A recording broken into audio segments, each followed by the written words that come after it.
महिला माने राति रे विभिन्न घरोई संस्था रे कार्य करि परिबे तेबे राति रे काम करिबा पई महिला कर्मचारींकर सहमति आवश्यक। नाइट शिफ्ट रे काम करिबा पई महिला देबे सहमति पत्र एनै श्रम विभाग पक्षरु विज्ञप्ति प्रकाश पाइछि। जीपीएस ट्रैकिंग व्यवस्था सह परिवहन सुविधा थिबा आवश्यक। राति रे महिलांकु घरु आनिबा एवं छाडिबा पई व्यवस्था रहिबा आवश्यक।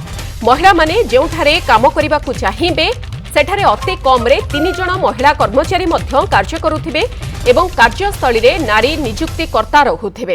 राज्य रे महिला को स्वावलंबी करिबा एवं सेमानक सुरक्षा को दृष्टि रे रखी श्रम विभाग पक्षरु ओडिशा दुकान एवं व्यावसायिक प्रतिष्ठान आईन 1956 रे केतेक परिवर्तन करा जायछि।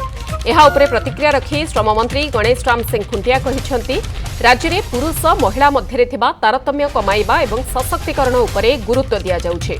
नाइट शिफ्ट पई अनुमति दिया जाइछि किंतु सेमानकु सहमति फॉर्म भरिबाकु पड़िबो। महिलांक सुरक्षा पई सरकार संवेदनशील बोली कहिसंती मंत्री।